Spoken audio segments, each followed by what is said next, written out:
as the hostage families await an update on the return of their loved ones. Hamas police are back on the streets of Gaza.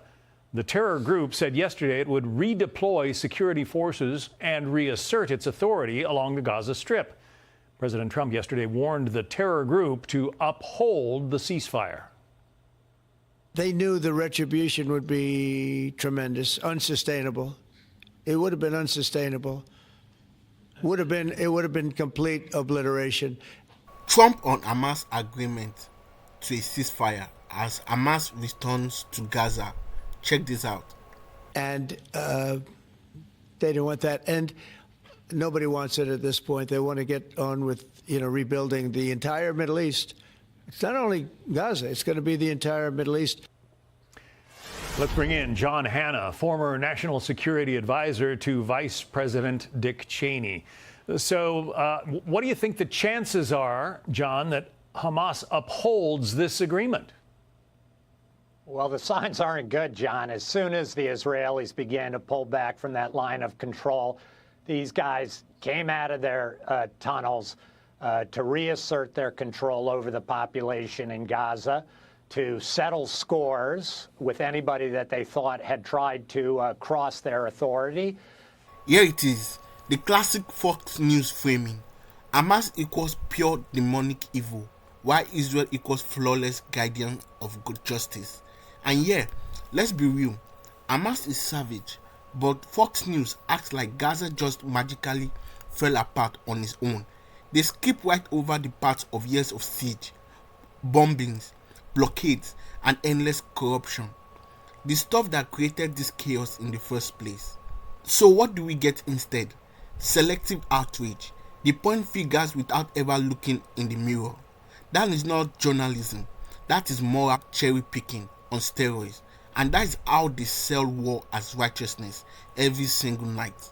And I think they're making a statement that they're the ones who are not going anywhere. They're going to stay in control. They're going to stay the leading edge of Palestinian politics. They're already crafting a narrative that this was something of a victory for them. The Iranians couldn't stand up to the IDF.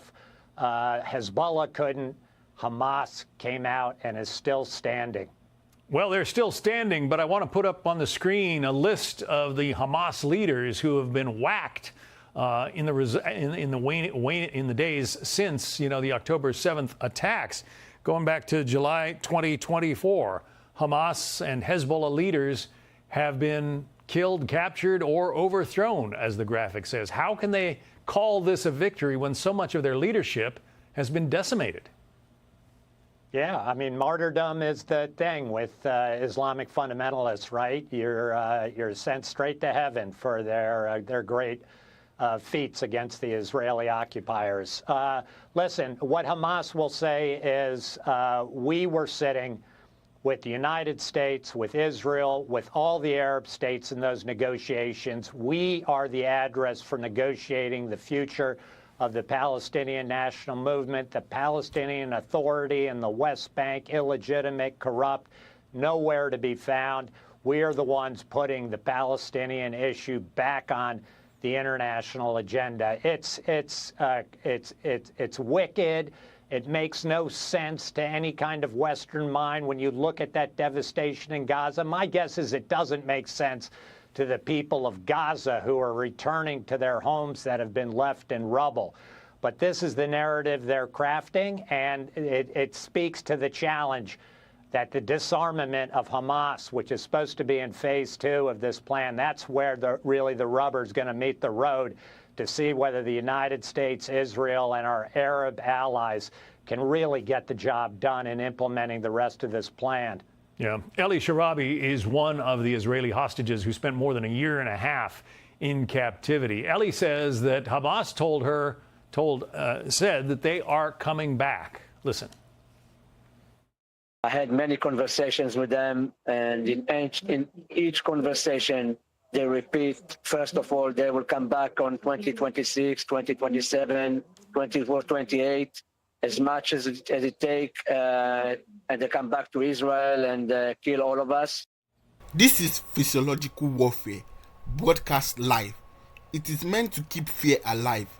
to justify never-ending retaliation. Fox doesn't question it, they amplify it, because fear keeps people watching, and ratings needs wage. This isn't about understanding the conflict, it's about keeping it burning. They're going to come back to Israel and kill all of us. It doesn't sound like many minds have been changed within Hamas. Yeah, no, I mean, yeah, again, this is unique. This Islamic terrorist ideology, this is what they believe in. They're not going away unless somebody makes them go away. The IDF was trying to do that for the last 2 years. Now it looks like it may be up to this international stabilization force made up of the Arabs. Are they really prepared to go in, send their own troops in there, and try to finish a job that the IDF hasn't been able to complete? That's a $64,000 question. And here is the bottom line. Hamas is brutal, no question. But propaganda just as this is dangerous. And when both sides weaponize pain for politics, innocent people always pay the price. Real peace doesn't start with missiles or speeches. It starts with the truth. Let me know your thoughts on the story in the comment section below. Don't forget to like, subscribe, and remember, keep thinking. And then there are the tunnels, because many of them are remaining, and we'll see what happens to them. Hamas spent so much aid money building those things. John Hanna, we have to say goodbye. Thank you, John. Thank you, John.